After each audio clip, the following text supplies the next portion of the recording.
into their neighborhoods, but we're talking about people who have passed.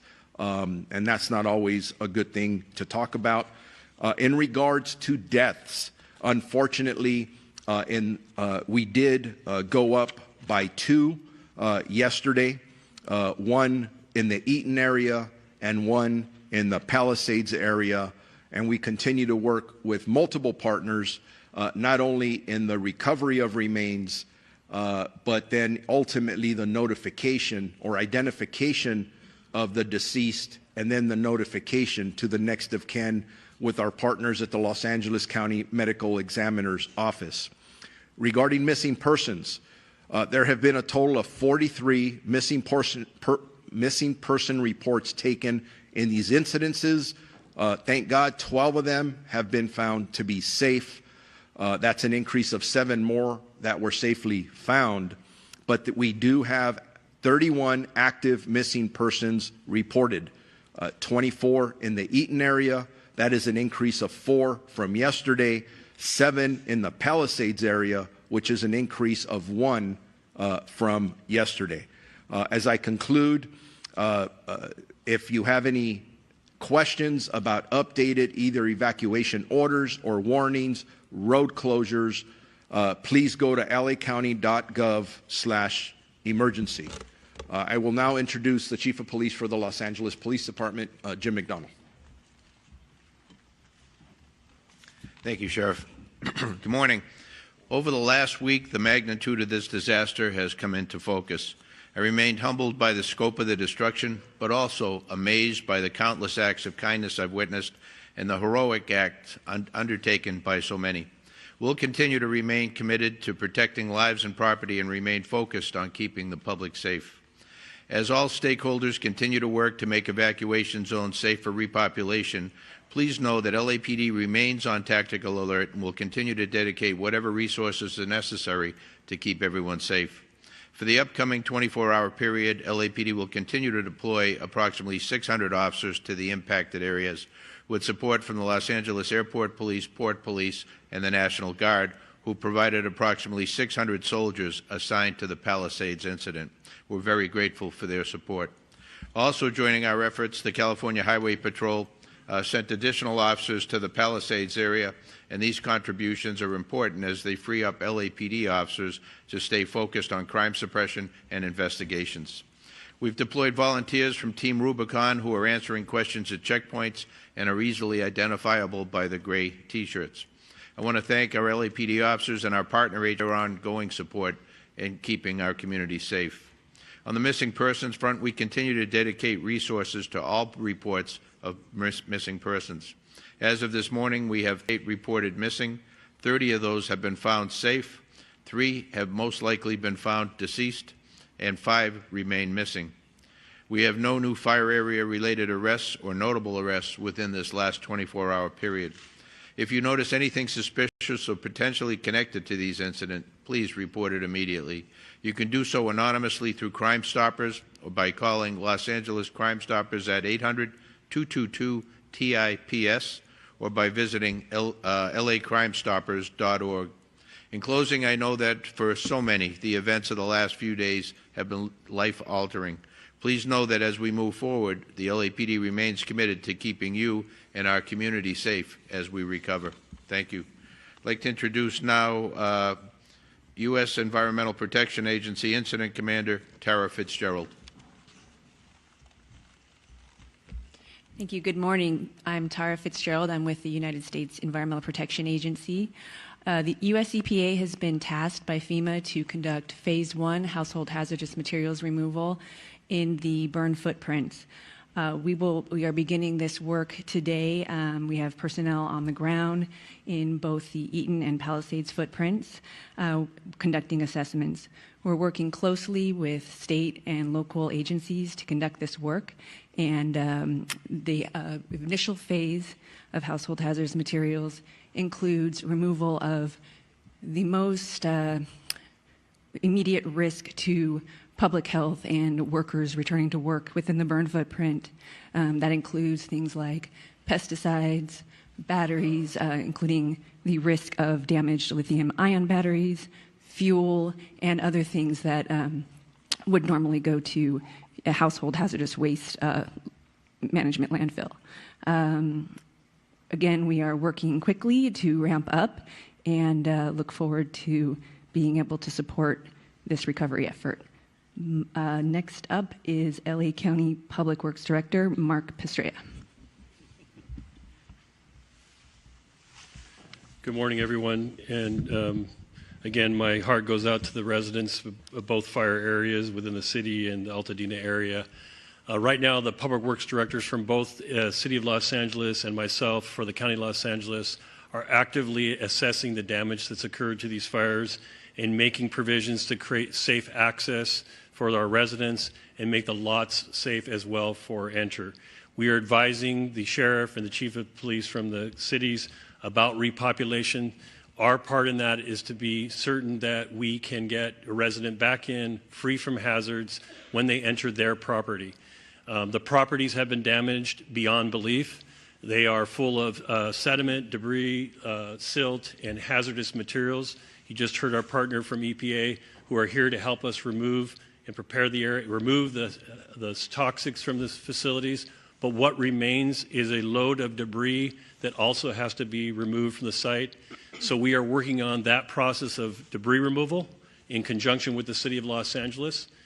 We are also working with utilities, as I said, to restore power, water, and sewer to the locations, all of which have been damaged to the point that they cannot be delivered safely currently in most of the areas. Some areas, as Sheriff alluded to, may be able to return because those communities didn't suffer this much infrastructure damage.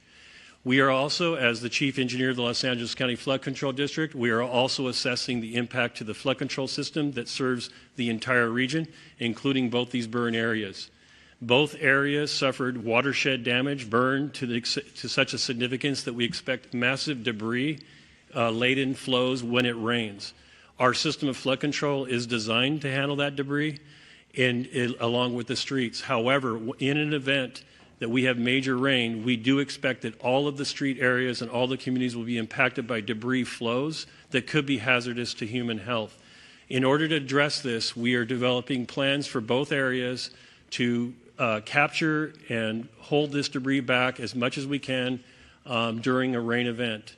I have to give everyone an early warning that we do expect the window to open for rain in the later part of this month, and so we are already pre-deploying labor forces into area to make sure that the flood control system is ready as well as our street system is ready, again, as much as possible for that rain event.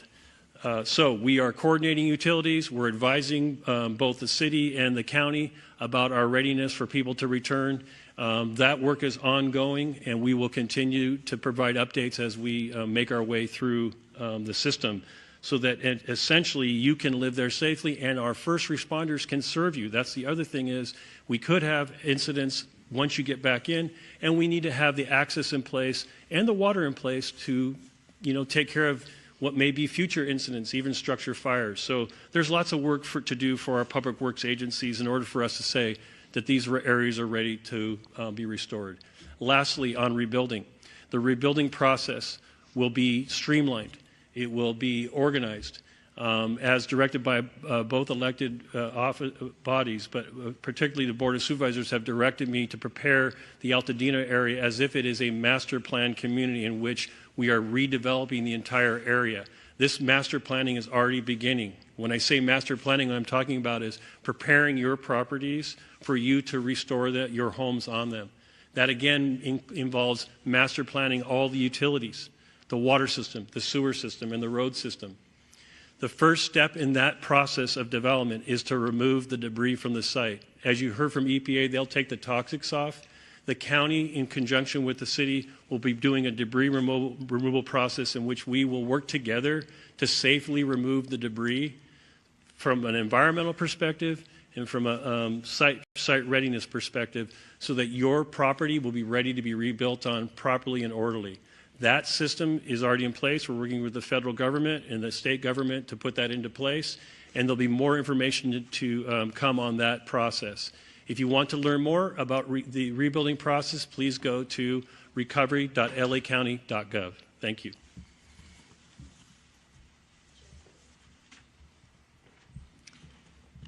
Good morning. I'm LA County Supervisor Catherine Barger and Chair of the Board. Yesterday, I visited Altamed Clinic in East Washington in Pasadena. Just overlooking Eaton Canyon, this building was one of the first lost in last week's fire. The Altamed Clinic is right next door to a skilled nursing facility, the same one that I'm sure we all watched that was evacuated because there were elderly residents and they were being wheeled down the street while embers blew past the building as it burned. Visiting with Altamed team was a stark reminder that our communities lost more than just their homes. They lost their businesses, their communities, and their access to health care. Despite the lingering destruction, Altamed is already planning to return and provide services to the neighborhood. I left my visit full of hope that not only will our residents rebuild, but the full community will return around them.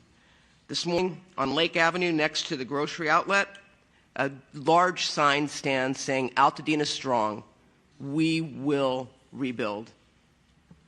I know there's been a lot of confusion and unanswered questions about why people can't return to their properties. I want to make sure that everyone knows what goes into safely repopulating an area. It is important for all residents returning to their properties to do so safely. That is why Incident Command has been messaging precautions that need to be taken. We cannot allow residents to continually be frustrated every day without a timeline. They deserve these answers. And I am pushing the Unified Command to be swift and clear with the community. We've also installed signs across the roads leading into the impacted area to educate residents on the risk. We will also be equipping our residents with tools to return safely, which means gloves, eye goggles, to make sure that when they are on site, they are protected. As residents repopulate the area, debris cleaning kits will be made available to give residents everything they need to safely sift through their debris and look for valuables. I'm also asking the Department of Mental Health to be on the ground with community members to assist them with the emotional load of reentering. As we consider all the components of debris removal, I wanted to briefly mention mudslides because they are always a risk after a major fire event. The county is fully committed to bracing for these additional weather forecasts. We will take all necessary steps to prepare Altadena and look out for our residents. I and our entire county are dedicated to proactively identifying and addressing the needs of our residents and keeping them safe in the process. I make you that promise. With that, I'd like to introduce LA City Mayor Karen Bass. Thank you, Supervisor. Good morning. I don't believe that we can thank our first responders enough. The firefighters, the police officers have been working 24 hours a day, 7 days a week through this emergency. We have to make sure that we can continue to help them. And so I will reiterate, as I've said the last couple of days, if you're in an area where you're not supposed to be, please leave. If you're in an area that is still facing a warning, please get ready to leave now and consider leaving early. I am hoping that as the winds subside, that we can see a light at the end of the tunnel and that individuals can get their life back on track to recover and to rebuild. Yesterday, I was at the Disaster Recovery Center. It opened full-time yesterday, beginning at 9 in the morning, and over 300 families visited. I hope that people will continue to encourage and spread the word about the disaster recovery centers. There is a variety of services that you can get there. Short-term financial and housing relief for evacuees, driver's license, California IDs replaced.